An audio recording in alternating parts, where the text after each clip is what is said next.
Акмок шаары номер 7 орто мектеп 7 класстар үчүн физика сабагы. Саламатсыңарбы балдар? Бүгүнкү сабагыбыздын темасы текшерүү иши. Сабагыбыздын максаттары: силер балдар кинематиканын негиздери главасы боюнча алган билимдериңерди кайталайсыңар, бышыктайсыңар. Берилген тапшырмаларды аткаруу менен алган билимдериңерди жана билгичтиктериңерди көрсөтө аласыңар.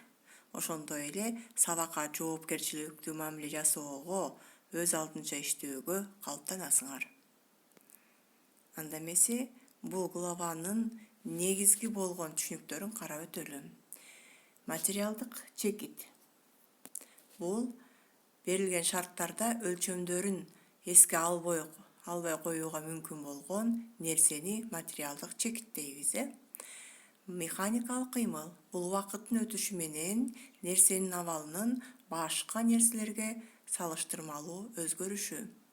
Механикалык кыймылды мүнөздөочү чоңдуктар булар траектория, жол, которулуш, ылдамдык, ылдамдануу жана убакыт.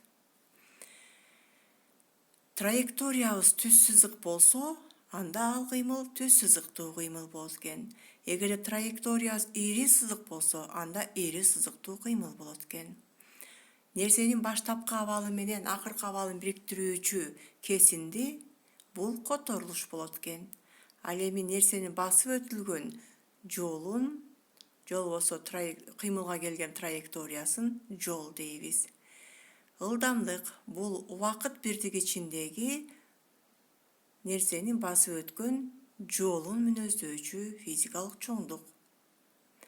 Демек, ылдамдыкка жараша кыймыл эки түргө бөлүнөт экен. Кыймылдын ылдамдыгы турактуу болсо бир калыптагы кыймыл, ал эми өзгөрмөлүү болсо бир калыпта эмес кыймыл болот экен. Ал эми ылдамдануу дегенибиз бул убакыт бирдиги ичиндеги ылдамдыктын өзгөрүшү. Демек, ылдамданууга карата кыймыл эки түргө бөлүнөт экен. Эгерде ылдамдануунун мааниси нолдон чоң болсо, ылдамдатылган кыймыл болот экен. Ал эми ылдамдануунун мааниси нөлдөн кичине болсо, акырындатылган кыймыл болот экен. Жана ушул чоңдуктардын баардыгы тең убакыт бирдиги ичинде өтөт. Демек, андан сырткары вектордук чоңдук, скалярдык чоңдук деп чоңдуктарды экиге бөлдүк. Траектория мисалы үчүн скалярдык чоңдук, жол скалярдык чоңдук, которулуш вектордук чоңдук, ылдамдык вектордук чоңдук, ылдамдануу дагы вектордук чоңдук. Ал эми убакыт скалярдык чоңдук болот экен. Мына ушулардын баардыгын тең биз кинематиканын негиздери деген главада карап өттүк, балдар. Эми бүгүнкү сабакта ушул билимдериңерди бышыктап, кайталап, төмөнкү тапшырмаларды аткарып мага жөнөтөсүңөр. Биринчи тапшырмабыз: бир калыпта кыймылдаган поезд 4 саатта 216 километр жолду өттү. Поезддин ылдамдыгын тапкыла дейт. Демек, мунун берилишин жазып аласыңар. Андан кийин астына кыскача берилди деп 4 саат бул убакыт болот экен, Т барабар 4 саат деп жазып аласыңар. Ал эми 216 километр бул жол болот экен. С барабар 216 километр дейсиңер.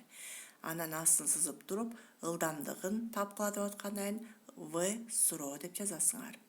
Экинчи графага формуланы жазасыңар ылдамдыктын, үчүнчү графага чыгарылышын жазасыңар.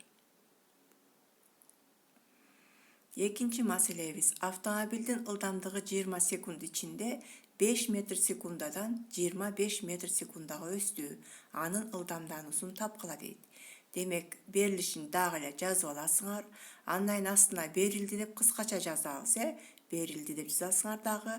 Т барабар 20 секунда.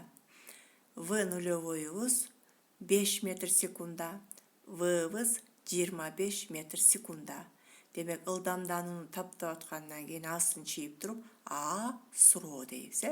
Формулага болсо, ылдамдануунун формуласын жазасыңар дагы, андан кийинки графага чыгаруу деп туруп, чыгарылышын жазасыңар. Үчүнчү тапшырмабыз: радиусу 30 сантиметр болгон велосипеддин дөңгөлөгү 0,2 секундта бир айлануу жасайт. Дөңгөлөктүн сызыктуу ылдамдыгын тапкыла дейт. Бул биздин акыркы темабыз. Демек, радиус барабар 30 сантиметр деп жазып аласыңар. Муну метрге айландырасыңар. Андан кийин дөңгөлөгү 0,2 секундта бир айлануу жасайт дейт. Бул мезгил, чоң Т барабар 0,2 секунд деп жазып аласыңар. Андан кийин дөңгөлөктүн сызыктуу ылдамдыгын таптап аткандан кийин V суроо дейсиңер.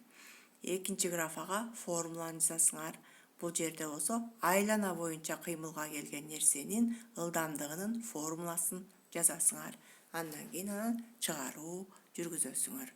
Мына ушул 3 тапшырманы аткарып, дептериңерге жазып, сүрөткө тартып мага жөнөтөбүз.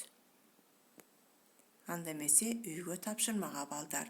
Параграф 1ден 11ге чейин кайталоо жүргүзөсүңөр балдар. Саламатта калгыла.